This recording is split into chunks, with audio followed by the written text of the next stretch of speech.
Hey guys, hi. So I'm not going to be in class obviously today, and I didn't want you to be further behind, so we're going to have this class this way, and I'm going to minimize the screen for a little bit while I'm explaining some stuff, but I want you to take out your libreta and I want you to be writing on your foldable, okay? If you haven't done your foldable, then you're going to have to go get the papers from the bookcase and kind of create it. We've already written some stuff in, and you're going to have to copy those things in. So make sure that you sit next to someone that has it already completed.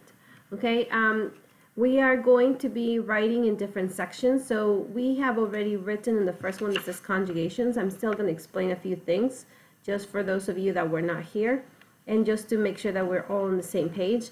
And then also we are going to start writing, oops, if I can move it to, oh, there we go. In the other parts. So when I go to like the description section, then open it and start at the top, guys, so that you have space for it. I'm going to also have this video on Edmodo, so if you missed something, you can just go back and check and take your time.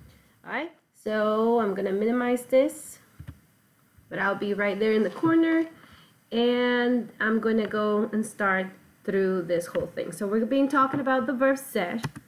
And let's just talk about conjugations really quick. Conjugations is a very different concept. You guys don't really have this in English. You call it the subject-verb agreement.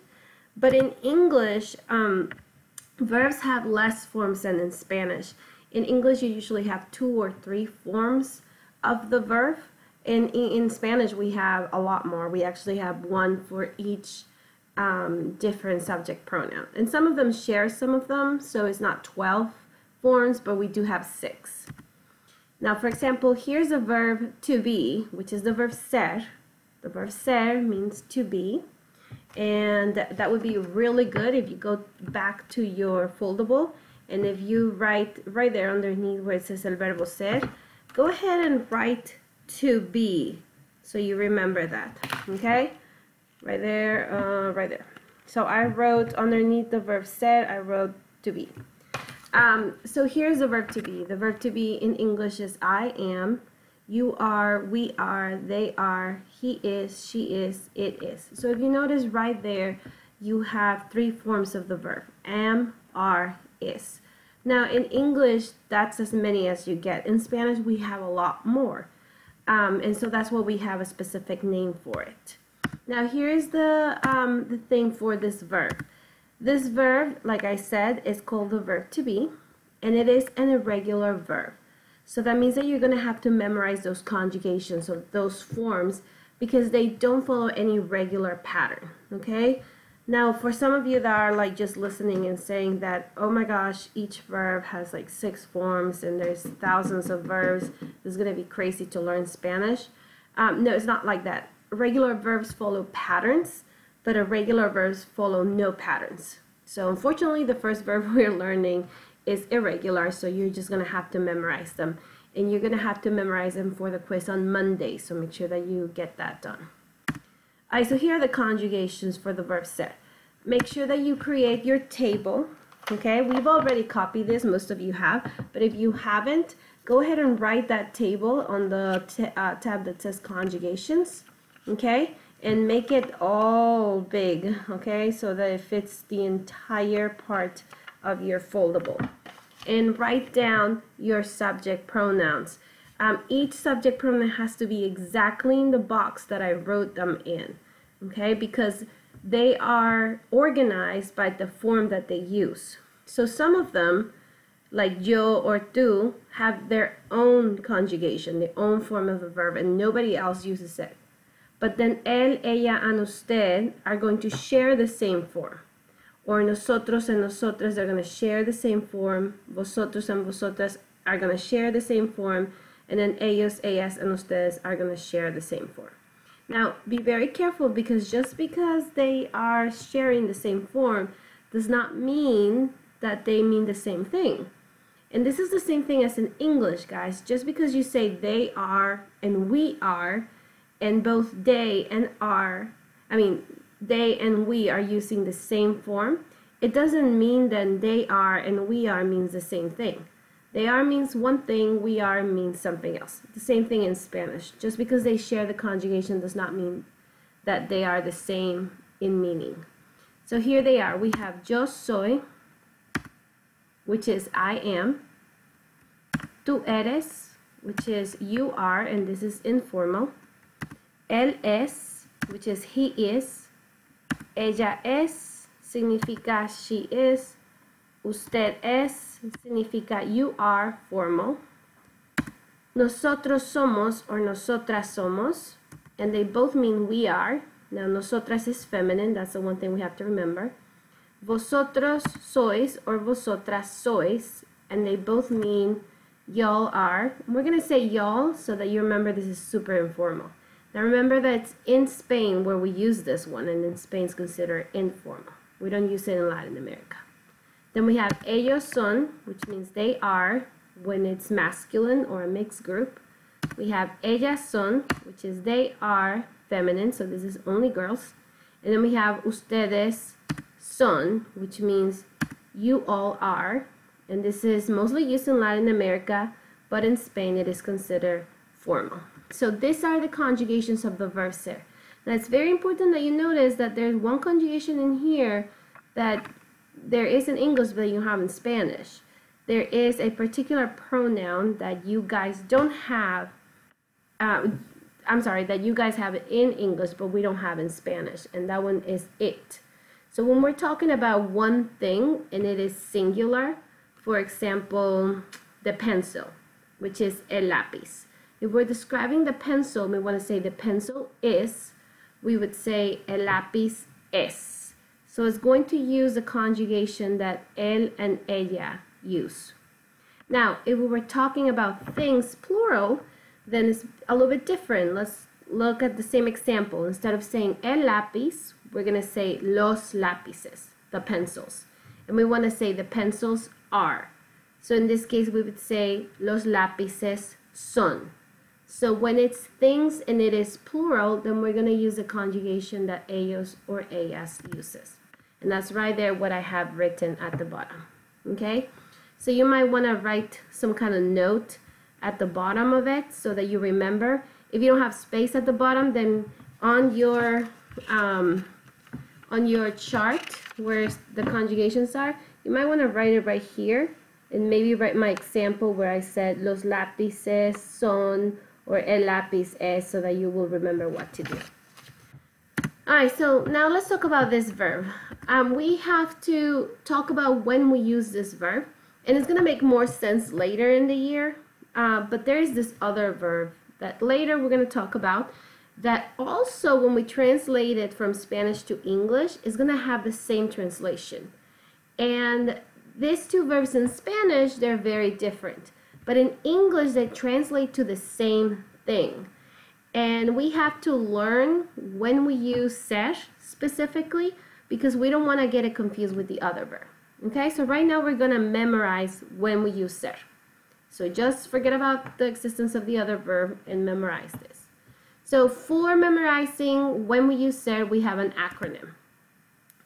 We use Dr. Pi. So the D stands for description of physical characteristics. The first O stands for origin, so telling where you're from. The C is for character or your personality. The T is for time and date. The second O is for occupation or profession. The R is for relationship that you have with someone. Possession is to talk about what you own. And identification is to identify someone or something. And we already wrote that down. Those are the initials that we have right here. Right here in our foldable. Okay? And so let's talk about description, guys. For example, if I say yo soy alta, that means tall. Now notice that adjective that we have right here, alta. If you look at it in your vocab, it actually, I didn't give it to you as alta, I give it to you as alto. But I had already mentioned to you that there might be some changes. So if right here we have alta, that means that the speaker is a girl. So if you notice, our adjectives have to match who we are describing. Okay, so if I'm a girl, I would say yo soy alta. And in my case, I'm a girl, so I would say yo soy alta. Then we have Carlos es guapo.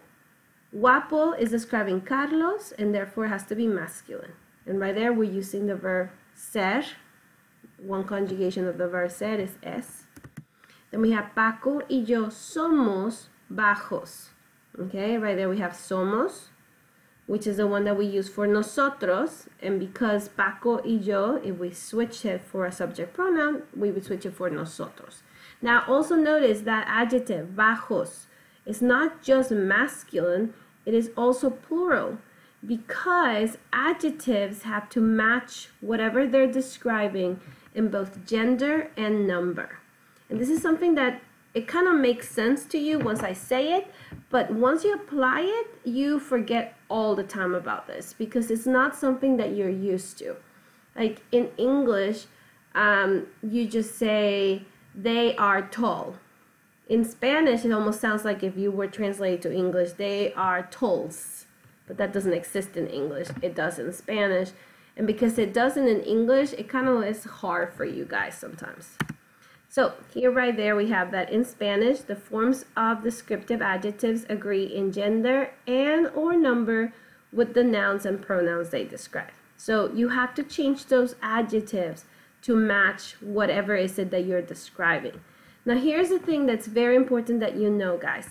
When I give you a new adjective, all those adjectives that you have in your vocab, those adjectives are given to you in what we call the proper form of an adjective. And the proper form of an adjective is always, always, always masculine singular. Every single time I give you a new adjective, I'm going to give it to you in the masculine singular. You might have to make some changes to it, but that's just depending on the situation. Alright, so for example, guys, if you have to change it from masculine to feminine, if it ends in o, then you're going to change it to a.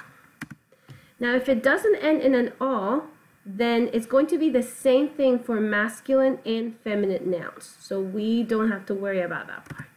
But then we do have to worry about plural. So to make it plural, we're just going to apply the rules of plurals. To make it plural, if it ends in a vowel, we're going to put an S. If it ends in a consonant, we're going to make it ES. We only have to look at adjectives that end in dor, because those we have to change into dora, or dores, or doras. And we have platicador and trabajador. So we say trabajador, trabajadora, trabajadores, trabajadoras. Alright, so here are some examples. So we have él es, and you have your picture. So which adjective would we use?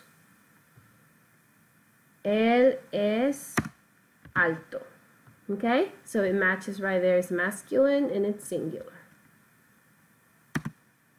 Or ella es, and what could we say about her? You can look at your adjectives, okay, and determine that. So ella es gorda. And see, we had to change it from gordo to gorda because we're saying that it's a cat that is feminine, a female cat. Because and we know it's a female cat because we have here it says ella. Alright, then we have ellos son, and we have these two kids, and I want you to focus on their hair, okay? Their hair color. So how could we describe them? Look at your vocab. Should be ellos son pelirrojos. So we have to make it plural because there's two of them, and it is masculine because we have right here it says ellos, plural, okay, and masculine. Alright, so we also use the verb ser. Now we're in another tab, okay, in a new tab, which is the one that says origin, okay, so you're taking notes on that one. We use it when we talk about origin, and we've been talking about this one for a while. For example, when we say things like, las chicas son de Costa Rica. Now notice that when we're talking about our origin, we always have that word de. And it's very important, and we know that because de means from, okay, so we have to use it with it. Or María y tú sois de España. And we're using the conjugation sois because María y tú, if we switch it for a subject pronoun, then it would be vosotros or vosotras, because we don't know if the two is a boy or girl. And yeah, we could have also used ustedes, but because I put here España, we're going to assume the person that's speaking is also Spanish. Alright, so we're going to say María y tú sois de España. Now, if I ask you the question, ¿de dónde eres? And we asked this question before. ¿De dónde eres? You responded, yo soy de México. And right there, guys, you're using the verb ser. Or, for example, ¿de dónde es Juan? You could answer, es de Puerto Rico. Now, notice I didn't say él es, or I didn't say Juan es. The reason why is because we already know that we're talking about Juan, so it's not necessary to put Juan again here. Now, we could say Juan es de Puerto Rico, or él es de Puerto Rico, but we already know who we're talking about, so it really doesn't matter. Alright, and this is repeated, so I'm going to skip it. Alright, so another one that we're going to talk about is character, and that's your personality, that's your character. For example, when we say, yo soy inteligente, I am intelligent, Carlos es organizado, Paco y yo somos fantásticos. Now, this is adjectives that we're using again, so we need to be careful because our adjective, again, has to match whatever is it that we're describing. The same way as before. We have to make sure they match in gender and they match in number. Okay? And so the rules of feminine and masculine apply the same way. Okay? We change it from O to A to make it feminine. If it doesn't end in O, there's going to be the same thing for masculine and feminine. And then to make it plural, we can add S or ES. And again, we have to check for any kind of adjective that ends in dor or dora, dores. I'm sorry, in dor, because we're going to have to change it into dora or dores or doras. Alright, so here we go. So let's do some practicing for this one. It says, nosotros somos, and right there I give you a picture, so write it down. How will you complete this sentence? Nosotros somos. There's different ones you could put, but I put serios because they're all very serious. So notice that serio had to be plural because nosotros is plural, and we're using the conjugation of ser. Nosotros somos. The correct conjugation for nosotros is somos. Let's look at another one. I also use nosotros in this one. So it says nosotros somos, and what could you say? Okay, look at your vocab, and I wrote sociables. Nosotros somos sociables, and again, sociables is also plural.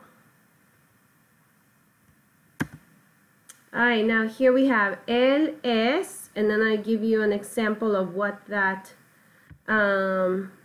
adjective is that you're going to pick. So look at your vocab and write it down. Él es, and you should have written deportista. Now some of you are probably like, wait, it says deportista, but you're saying él. Él is masculine. Why are we saying deportista? Remember what I said before? When I give you an adjective, I give it to you in the masculine singular. And deportista is given to you in the masculine singular. That's the proper form of deportista. So it's going to be the same thing for feminine and masculine. So if we say ella es deportista or él es deportista, it's going to be the same thing. We're just going to worry then about number. Alright, so we also use the verb ser. We're on another tab. So we already did description, we already did origin, we already did character, and now we're going to go time and date. Okay, so we're taking notes there. So we've been using time and date many times. We use it every single day, actually. When I say cuál es la fecha o qué día es hoy, we're using the verb ser. For example, es el 20 de agosto, hoy es jueves, son las 3 de la tarde, qué hora es la 1:10 de la tarde. Right there, we've been using the verb ser. Okay, so time and date is also another thing. Now we're going to talk about occupation. So go to the one that says occupation. Okay, if you don't get to write all these examples, you can go back later. All right, occupation, guys. Okay, we use it when we talk about what is our profession. So when I say things like yo soy conductor, I am a driver, or Ana es estudiante, Ana is a student, or ellas son profesoras, they are teachers. Now notice that we don't say yo soy un conductor or Ana es una estudiante. We're not using that indefinite article there. The reason why is because in Spanish, when we're just stating what we do, then we don't need to put we actually don't put an indefinite article. The only times we put an indefinite article is if I had described my profession. So if I had said something like, yo soy una profesora buena. If I attach an adjective to my profession, then I would have to actually add that una in there. But in this case, I'm just stating what I do. I'm not adding adjectives to it, so I just have to say yo soy conductor. All right, so we also use the verb ser for relationships when we're describing relationships. What relationship we have with someone. Okay, so for example, nosotros somos hermanos. Somos is a conjugation of ser. We're saying we are siblings right there. Or ella es mi mamá. She is my mother. Right there we're stating that, you know, what's the relationship that she has with me. Or if I say él es mi amigo, he is my friend, I'm also stating a relationship I have with someone. So we use the verb ser when we talk about relationship. All right, so let's talk about possession. All right, we're almost done. But possession is a little bit tricky, especially for you guys. We use the verb ser when we're talking about that something belongs to us. Like this is mine, that's yours, this is my teacher's, whatever. When we say things like that, we're going to use the verb ser. Now, every time we're going to use ser with possession, we're going to use the preposition de. Now, in the past, we talked about preposition de when we were talking about origin, and in that case, de meant from. Now, in this case, because we're talking about possession, de has a second meaning, which is of. Okay? So, por ejemplo, we have de quién es, whose is it? And then we have es el mapa de Felipe, which translates into saying it is Felipe's map. Now, really pay attention because we're not really saying that. If we translate it word by word, we're saying it is the map of Felipe. Okay? ¿De quién son? Whose are they? Son los lápices de Marta. They are Marta's pencils. So it's like saying they are the pencils of Marta when we translate it word by word. Now here's the thing, guys. In Spanish, there is no apostrophe S. We don't have anything like that. For example, right there where it says Marta's or Felipe's. We don't have that. It doesn't exist. So in Spanish, we have to go kind of like a long way. We have to say the pencil off, the map off, the computer off. And I know it sounds weird, but that's the only way we can express it. So how do we make this? We use the noun with your definite article. So el lápiz, de, and then the owner. Por ejemplo, los mapas de Juan. Right there. Los mapas is the noun and it has your definite article. De, of, and then the owner, Juan. Now sometimes the owner is not a name, it's another noun, okay? And we have to be careful because there's specific rules. When we have de followed by the article el, then we're going to make a contraction. We're going to make it del. But that's only if de is followed by el. If it's followed by la or las or los, then we don't worry about it. We'll say de la or de las or de los. And what do I mean? Is when we're saying things like es la computadora del conductor. So now if you notice here, if we go back to our formula, the noun is la computadora, then we have de, and then the owner is el conductor. But if we write it out, we would have es la computadora de el conductor. And we can't have de followed by el like that. So we say del, all in one. But, sorry, it's not the same. We don't worry about it if it's not being followed by el. In the second one, we're saying son las maletas de las chicas. And we're going to use this a bunch of times, so we're going to go over it again. Okay, and then finally, when we're identifying people. Yay, we're at the end. So we're in identification. Okay, and on identification, we use the verb ser when we're identifying people or things. Okay, for example, ¿Quién es él? Who is he? Es Felipe. He is Felipe. ¿Qué es esto? Esto means this. What is this? Es un mapa. It's a map. Okay, right there, we're identifying items, so we use the verb ser. Alright, so these are the uses of the verb ser, guys. Again, you have to memorize for the quiz on Monday. I will be back tomorrow, Friday, but I want you to make sure that you understand what you need to study. You need to memorize those forms for the verb ser. So when we say yo soy, tú eres, él es, ella es, and so on and so forth. You need to memorize them very well. You also need to memorize your acronym, Dr. Pi. And you need to know what each one of the initials stands for. Okay?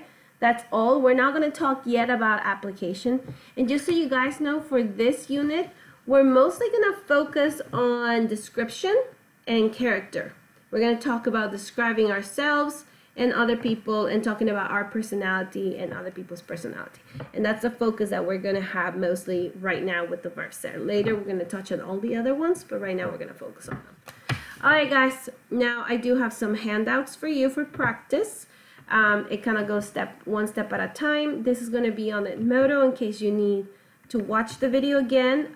Also, if you don't want to watch the video again, the PowerPoint is also on Edmodo for those of you that need to go back and kind of like fill in, because I might have been going a little bit too fast. Alright chicos, I will see you tomorrow. Adios. Take care.